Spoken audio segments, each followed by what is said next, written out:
राजकुमारी वैराग्यवती बचपन से ही अत्यधिक वैरागी स्वभाव की थी। संसार की हर वस्तु में उन्हें नश्वरता दिखती थी। उनकी इसी प्रवृत्ति के कारण राजा ने महल के बाहर उनके रहने के लिए एक कुटिया बनवा दी, जहां वे अपना अधिकांश समय ठाकुर जी के स्मरण में बिताती थीं। एक दिन वो ठाकुर जी से कहती हैं कि हे ठाकुर जी, इस नश्वर संसार में मेरा कोई नहीं। मुझे एक सद्गुरु मिला दो प्रभु, जो मुझे मोक्ष का मार्ग दिखाए। एक चोर जो वैराग्यवती की संपत्ति चुराने की नियत से आया था, ने उन्हें ठाकुर जी से एक सद्गुरु के लिए प्रार्थना करते सुना।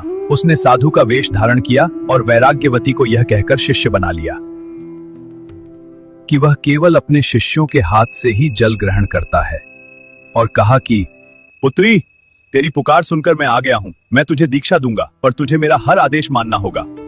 धन्य भाग मेरे, आज्ञा दीजिए गुरुदेव। चोर ने दीक्षा के नाम पर राजकुमारी का सारा धन धान्य लिया और उसे जंगल में ले जाकर एक पेड़ से बांध दिया और कहा, अब मैं जा रहा हूँ, जब तक मैं खुद लौट कर ना आऊं, ये रस्सियां मत खोलना। यही तेरी परीक्षा है। अब ये यहीं बंधी रहेगी और मैं सारा धन लेकर सारा धन लेकर भाग गया। लेकिन वैराग्यवती अपने गुरु के आदेश को सर्वोपरि मानकर वहीं बंधी रही। ये देखकर नारद मुनि और राजा स्वयं आए और कहने लगे कि पुत्री, वह गुरु नहीं, एक नीच चोर था। वह तुझे लूटकर भाग गया है।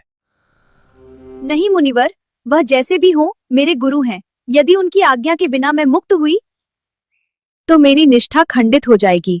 मैं यही प्राण त्याग दूंगी।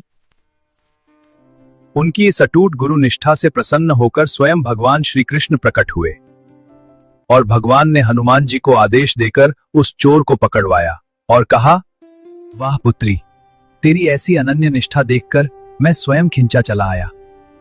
मुझे क्षमा कर दो देवी, तुम्हारी भक्ति ने आज पत्थर को भी पिघला दिया और मुझे भगवान के दर्शन करा दिए। शिष्य का काम गुरु को आंकना नहीं, अपनी श्रद्धा को पूर्ण रखना है।